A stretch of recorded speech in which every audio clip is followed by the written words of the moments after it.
Donald Trump has threatened an additional 100% tariff on Chinese goods. They've got their interests, they've got their plan, and they're going to stick to it. Cyber criminals have become a lot more aggressive. My bet is we're closer than we think, and so people need to start preparing now. I bought a crate of wine to prepare myself in case everything did shut down. Good man.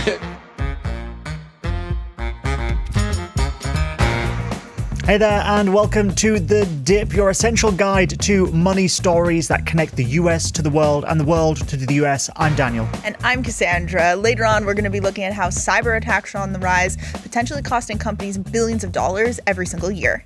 But first, this tariff spat between the US and China, even a trade war, many are calling it, has been kicked up a notch, with China increasing export controls on rare earths. Those are the essential materials that are used in all kinds of top tech. Meanwhile, Donald Trump has threatened an additional 100% tariff on Chinese goods if they don't back down. That's right. And to find out more about this, you spoke to a friend of the show and our East Asia correspondent, Rick Glauert. Yeah, and I started off by asking him if he could please bring us up to date on the latest in this tariff tiff. Yeah, well, we're really seeing the new trade war, the latest bouts. They're really unfolding on a number of fronts, a number of battlegrounds. We've seen Trump lashing out over China's restrictions on rare earths. Those are those crucial minerals that you find in all of the tech these days. They used to make magnets. You'll find them in electric vehicles, wind turbines, defense, precision weapons and that sort of thing. And China really makes most of those in the world. At the same time, we're also seeing tit for tat port fees on, Chinese putting fees on US boats, US putting fees on Chinese boats. They went into effect this week. And of course, hovering over all of this is the fact that Xi and Trump, Chinese President Xi and US President Donald Trump are meant to meet in just a couple of weeks. And that's kind of being bandied around about whether that meeting will still go ahead. All right, and I want to read you a quote here from Scott Bessent, the US Treasury Secretary, and he told the Financial Times in a recent interview, they are in the middle of a recession depression, and they are trying to export their way out of it, talking about China, of course. So how true is what Bessent says here? Well, China's economy has been coming across some problems. It is under a bit of strain, but it's not in a recession. Growth is about 3 or 4%. But the problems are around, particularly around the property market, a lot of, uncertainty there. And that's where most people in China put their money. That's where their savings are, in property. So with that turbulence, people are spending less and confidence is low. And at the same time, China is trying to boost its exports, particularly in like high technologies like electric vehicles, solar panels, and this sort of thing. All right. And then he said that President Xi was unaware of the rare earths announcement before it happened, and that the government agencies in China are currently affected by infighting. Is this just bluster from the US's side, or is there infighting and perhaps major decisions being made without Xi's knowledge? Well, given what we know about Xi Jinping and what we've seen from his leadership over more than a decade, he really has centralized power. So I think it's very unlikely that this sort of high stakes decisions would be being made without his knowledge, especially something as big and complicated as having these new policies, these new restrictions over rare earth. But we do know that there are some rivalries between the different bureaus and agencies within the government, and sometimes there's a bit of tension there. But definitely, especially if you compare it to the US and to Donald Trump's administration, we would say that, Xi Jinping's control is much more consistent. The messaging is the same, no matter who you talk to. And he does have a lot of that power centralized with himself. So there's been a lot of rumors flying around as to why Xi Jinping has taken a low profile recently. Some people suggesting that he may be ill, or that he may just want to put others in the firing line when it comes to the tariff war. What's going on there? Well, I think this is really how Xi Jinping quite often operates, right? He takes a bit of a back seat. That's been really great for his personal image that he's spent years cultivating. He's this steady hand. He doesn't need to say too much, which he might then put him in the firing line. He might be at risk of having to walk back things that he said later. So by by taking a step back, he gives himself more flexibility. He's also, in general, I think China lets the numbers do the talking. It's all about policy and measures. But I think this is a really interesting point, because maybe part of this tension between the US and China at the moment is that we are seeing two very different leadership styles, right? With Xi, who prepares less rhetoric, less putting himself personally less in the picture, compared to Trump, who we know sort of thrives on rhetoric and visibility and drama. And that's also why, we're all really interested in how these two might communicate when they're in the room and when they have to discuss these trade issues. So one of the things that you just mentioned was the fact that although Trump is very prominent, he doesn't necessarily have as tight a grip over the entire processes of government, or take as close an interest in it as Xi Jinping might do. But there is, of course, the theory that actually the US is playing a sophisticated game here, that it is a good cop, bad cop routine from Trump and Besant. And Trump wrote on the weekend, "Don't worry about China, it will all be fine. The USA wants to help China, not hurt it." From Beijing's perspective, how do they read that? Is it reassurance? Is it psychological warfare? Or is it even trolling from Trump's side? Yeah, I think more like regarding it as trolling or psychological warfare. I think China is more likely to ignore it. They're in this for the long game. They're going to stick to the numbers, their own interests, trade volumes, market reactions. Those are the things that China cares about. And we shouldn't forget that China has already, this is round two. China's already had, a fight with Trump during his first administration. And since then, China has been preparing for exactly this situation. Beijing has been getting its house in order, shoring up supply chains, building self-reliance in tech. So, even the latest, the rare earths restrictions, or the new policies on that takes decades to build up the ability to be able to do that. So I think for a lot of the rhetoric or the, maneuvers from the US, good cop, bad cop, are probably pretty much water off a duck's back for Beijing, because they've got their interests, they've got their plan, and they're going to stick to it. Yeah, some would say the good cop, bad cop routine is actually one that China knows very well too. China is also facing other economic headwinds at the moment. The property market, for example, hasn't bounced back as hoped. How is this playing into the government's strategy and decision making at the moment? Yeah, so as we said before, it's not like a great picture for the Chinese economy, especially for the Chinese people, who have really kind of been their confidence has been knocked by this property market not being very sure. So consumer demand is kind of sluggish, and that's bringing, prices are also kind of stagnant, or even there's some deflation.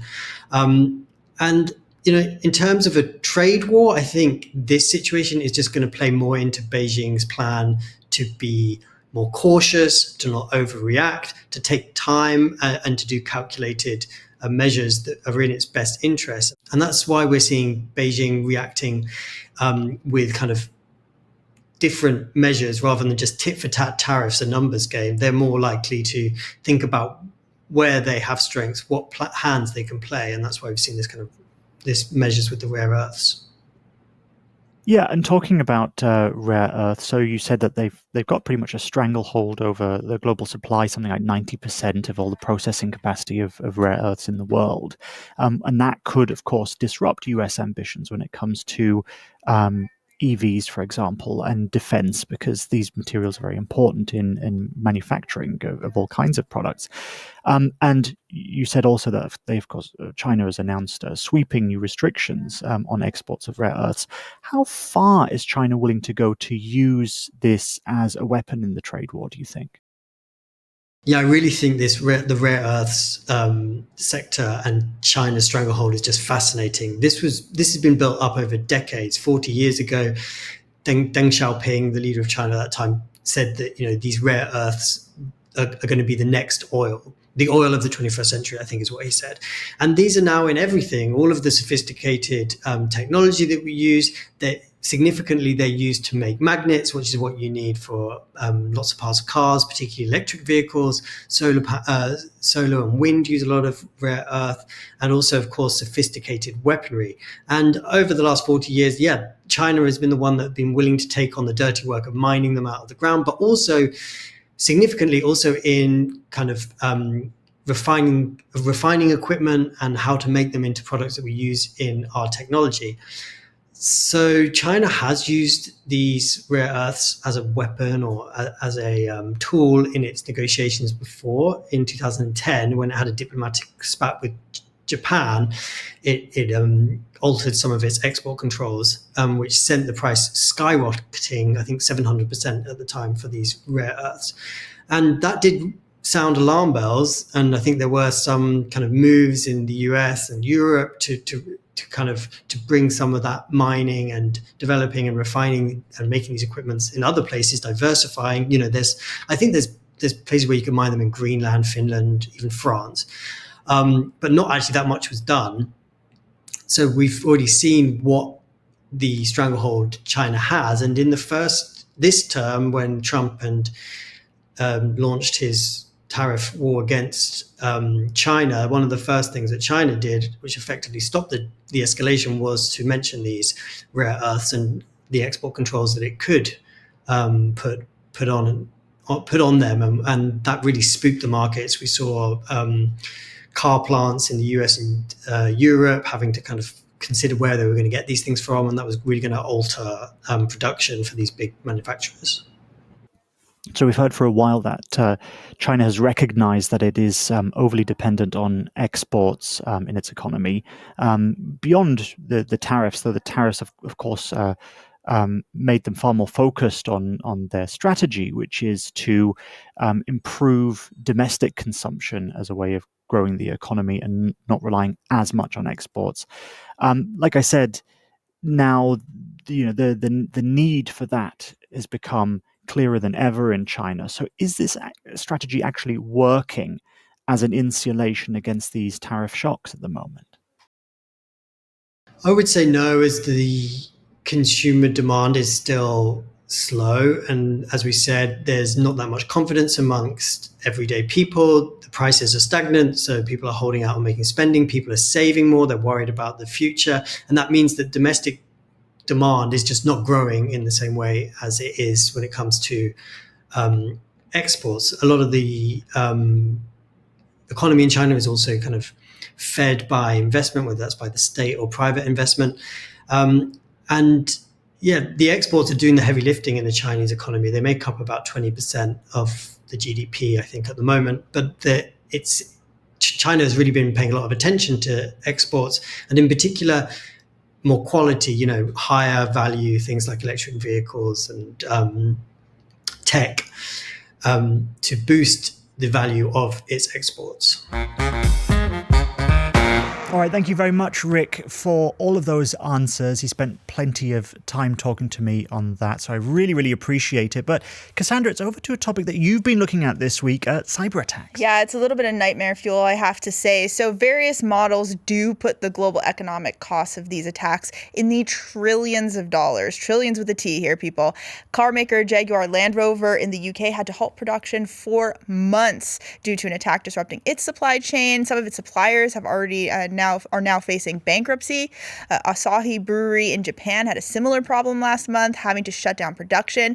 And it's not just companies. Chinese state-sponsored hackers exploited a software vulnerability in a Microsoft app, and that's commonly used in offices. That led to a breach in parts of the U.S. Department of Energy's network, including systems at the agency overseeing the nuclear weapons stockpile. Now, to sort this out, joining me now is James Andrew Lewis. He's a senior advisor at the Center for Strategic and International Studies. James, thanks for joining us. Walk us through the current state of cyber attacks on businesses. How severe is this threat in 2025 compared to previous years? So we've built the largest edifice in history with the internet and with the digital economy. And it's composed of old pieces, new pieces, well-defended pieces, badly defended pieces, all connected together. So it's next to impossible to defend. And of course, most of the value in global economies has moved to the internet. So criminals are attracted. It's irresistible for them. Right. We're seeing reports that cybercrime costs could be costing, like I said, trillions of dollars. Are those figures just pulled out of thin air, or do you think they're realistic? No, they're realistic. I used to do an annual estimate of cybercrime, and the big change is what they call ransomware, which is where a hacker gets into your system, encrypts your data, and says, pay me or else. There's thousands of these that happen every day. The average cost is about $1 million. So, the old comparison used to be cybercrime cost as much as illegal narcotics, which is 3 to 4% of the global economy. Well, that's $3 or $4 trillion. So I think we're in the ballpark. Wow. Are certain industries or businesses more vulnerable to these kinds of attacks? Smaller companies have trouble Right. because they can't afford the big defenses. But basically, anybody who has money is a target. So the cyber criminals do not distinguish by size; they distinguish by wealth.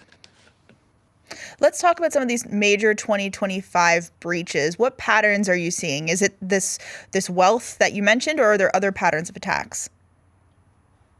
Well, the biggest change is that the cyber criminals have become a lot more aggressive. And so having tracked this for a fairly long time, every year it gets worse. Every year it does not get better. And that's despite major efforts by governments to get companies to improve their defenses, for governments to improve their own defenses.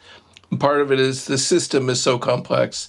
Software could have millions of lines of code, and there only has to be an error in a couple of them for success. So between the shift of the money to the internet, between the porousness of the network, and to a little extent, so far, artificial intelligence. We should not have called it artificial intelligence because that conjures up the Terminator, right? Right. It's actually better to call it advanced software tools, right? And so criminals using advanced software tools have a higher success rate. So all in all, the trend is moving in the wrong direction. Yeah, that's not as catchy a name, but probably more accurate. But when we're talking about beyond financial theft, what are these attackers actually after when they target businesses? Well, money is their primary concern, right? And so, and ransomware, basically, you find you're locked out of your computer, your network. You got a note that says "Pay us and we'll unlock it." It doesn't always work, the unlocking, but at least people will pay.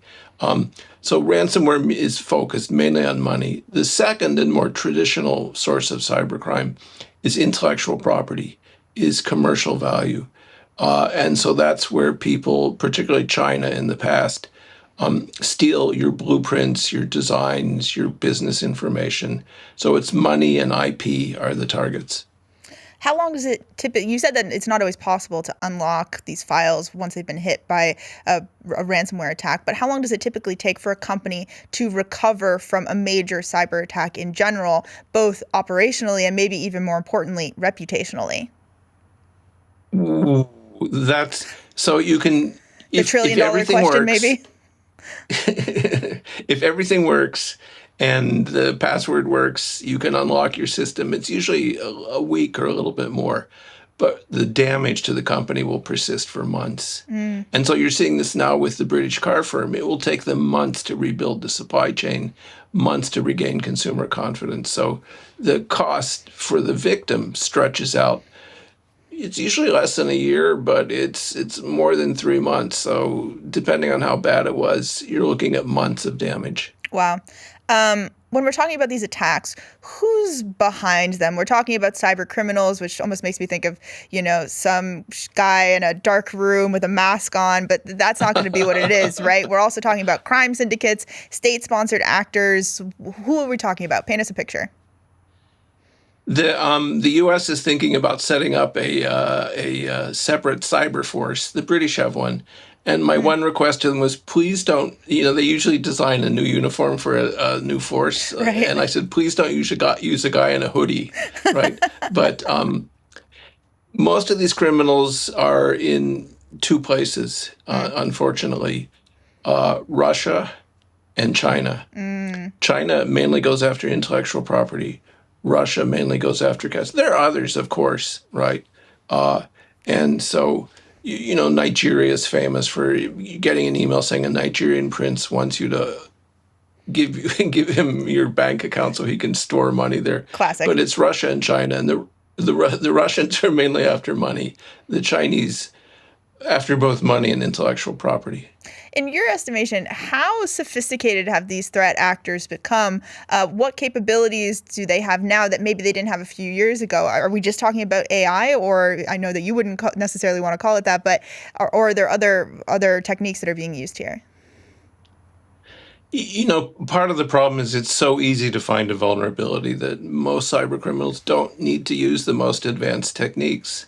It's easy, right? And for them, it's a business, So if there's a target that's hard and a target that's easy, they'll go after the easy target and make the money there. So you don't need the most advanced tools. What we've seen, however, is certainly for some of the big state actors that are involved, the most advanced techniques.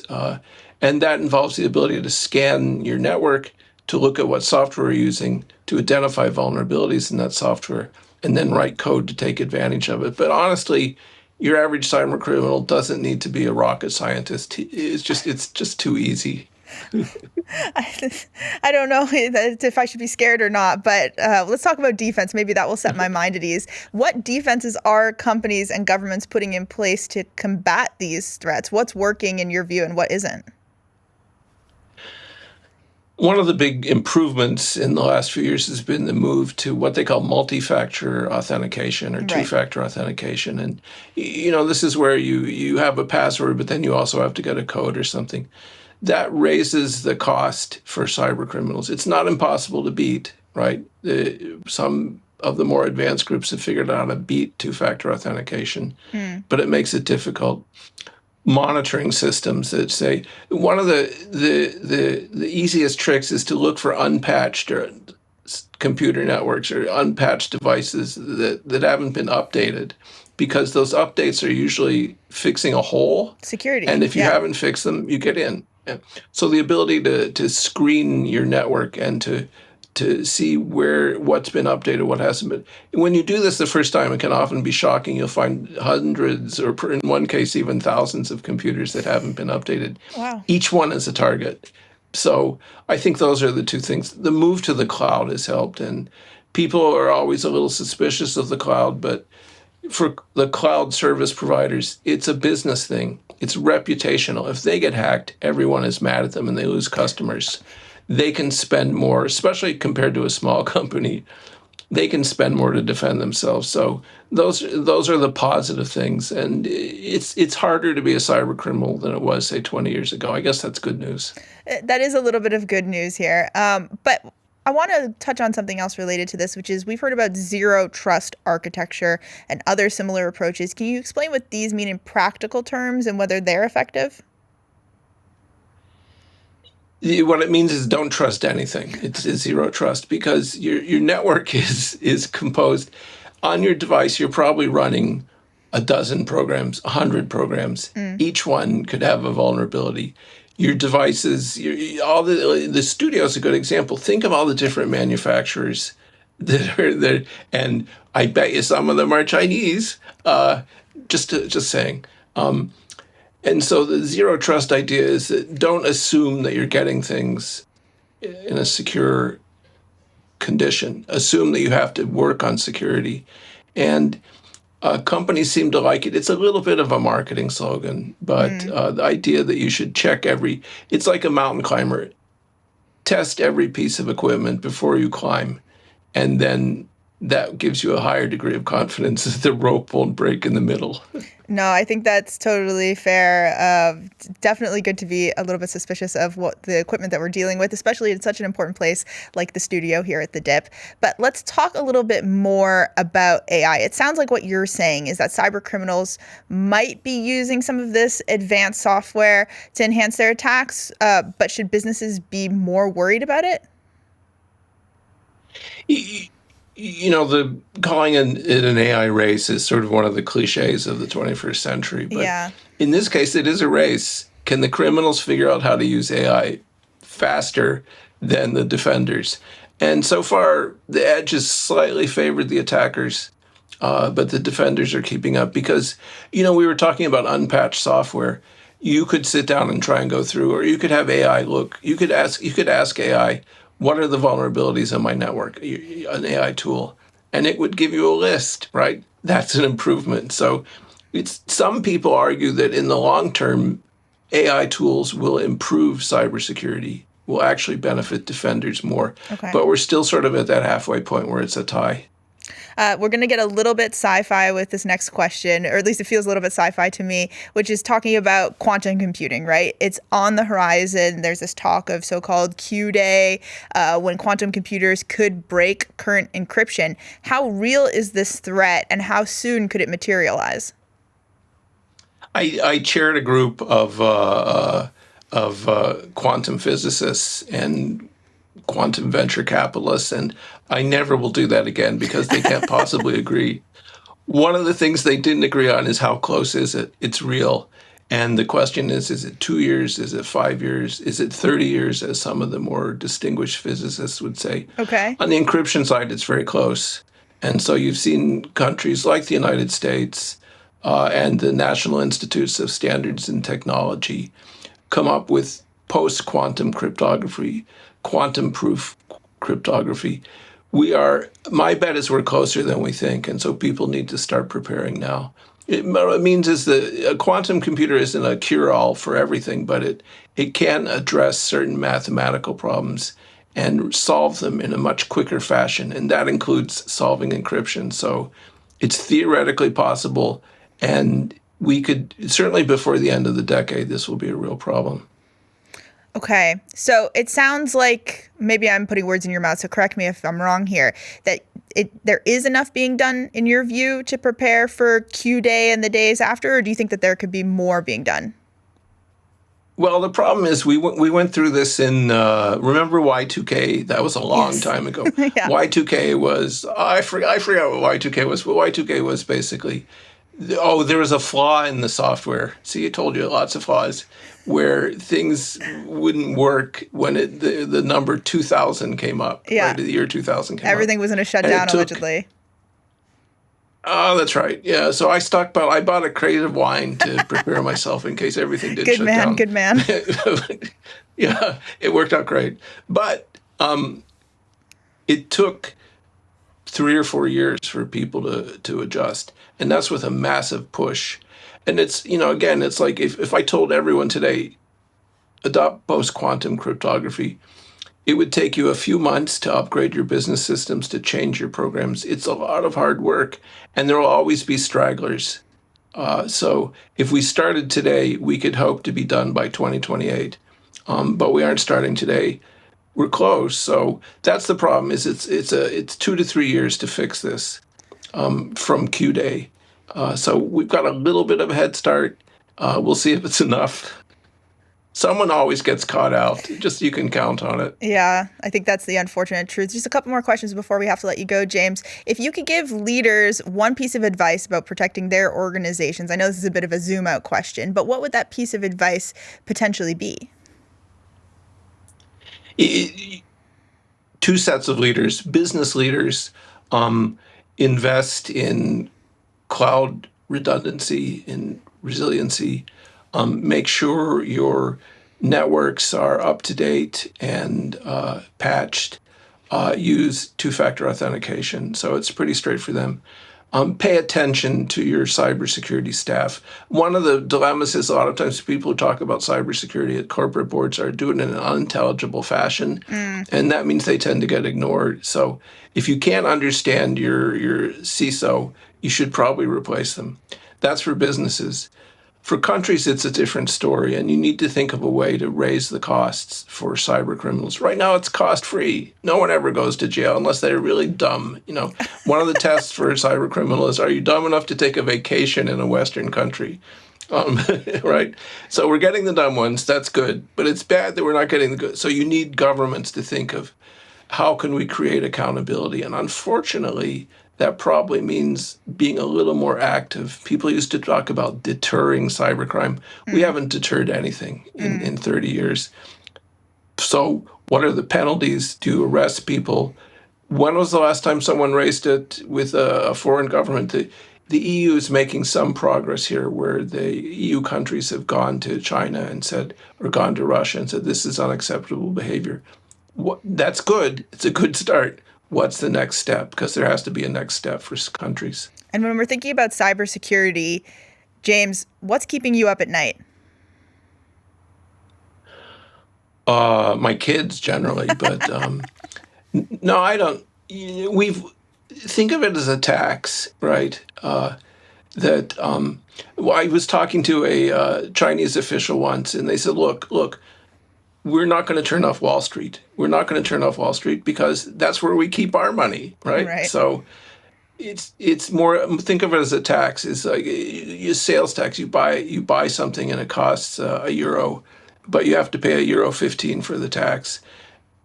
Now you have to pay €1.20 because that 5 extra cents is the cybercrime tax. So it would be nice to have a more efficient economy. In the event of a war, either with Russia or with China, you would see services go dark. And so there was something that the code name was a silly code name, Salt Typhoon, where the Chinese, and Volt Typhoon, where the Chinese got into critical infrastructure. They could turn it off during a war if they wanted to. It's unlikely, but the fact that they were able to get in and the fact that we don't know that we got them out, that's a little worrisome. So tax, redundancy. Fair enough. I feel a little bit better, but also a little bit worse after this conversation. James Andrew Lewis, Senior Advisor at the Center for Strategic and International Studies. Thanks for joining us on The Dip. Thanks to James for being our guest. But Daniel, I know you've got thoughts about this. Yeah, it's my favorite topic, insurance. It sounds boring. It's actually really interesting when it comes to cybersecurity and these cyber attacks, because you might think, like, I have insurance on my car, I have insurance on my house, you know, if it sets on fire or gets burgled or whatever, then the insurance company can pay out in order to help me recover and get everything back. But there has been insurance for companies who are worried about suffering cyber attacks for a long while now, but it's just becoming far too expensive. I mean, we heard from James just there that it's the medium and small size companies that are struggling the most, and part of that comes down to insurance. So the risk is just rising quicker than these insurance companies can model it or even absorb it. And it's just so volatile and hard to price as well, because you can imagine if your car were to just randomly explode one day, just parked out there, who knows what happens? Who knows? It can happen. That's one incident that affects one thing that they will have to pay you out for to get replaced. Right. But one cyber attack could theoretically affect millions of computers. Right. And it's not just even cyber attacks. It can also be just mistakes, updates that get pushed out, which then wreck a bunch of computers that are out there. Right. And so in a fire or car accident or whatever, these losses are limited, but they could be huge when it comes to a cyber attack. And the reinsurers, the people who insure the insurers themselves, are just really, really wary of handling any of this kind of risk. Yeah. And that's kind of brings in what James was saying about think of it as a tax, right? Because a lot of companies, they're doing that. They're saying, well, let's put a bit of money aside so that we can deal with a cyber attack if it happens in the future. And they have to do that because going to an insurer is just too expensive. The premiums are just too high. But then they are not contributing to the pool, which makes the insurance for others even more expensive, and premiums rise even further. So only the biggest companies can actually afford to protect themselves financially against cyber attacks. I think, if you ask me to make a prediction, Daniel, could you make a prediction? You know what, I can, Kassandra. I think the government at some point is going to have to start handing out penalties to those companies, especially the ones that handle any sort of critical infrastructure that have lax cybersecurity, that don't keep up with the latest updates and the latest technology, or which don't have insurance. And if the government does this, it will, force a whole bunch of companies to get in on these insurance programs, which could bring down the premiums. I think that's where we're heading when it comes to the future of protecting companies against cybersecurity. So it sounds like it's the boring side of it. You're not thinking of the hacker like you were saying, sitting behind a computer with a hoodie on or whatever. Exactly. But actually, insurance is the key, I'm afraid, to protecting businesses from cybersecurity or finding a way to manage without it. Yeah, well, unfortunately, I know I usually can't stop you from talking about insurance. You love it so much, but that's all we've got time for this episode. But you can send in I know, I'm sorry, and I'm sorry to you, but you can still leave your comments and questions in under this video that you're watching right now. We're going to be doing our Q&A episode next week. Or you can email us. It is thedip@dw.com. We're looking forward to reading all of your emails. So we're going to be back with that Q&A that Kassandra mentioned on Tuesday. So we'll see you then. And that's it for The Dip. The dip. Bye.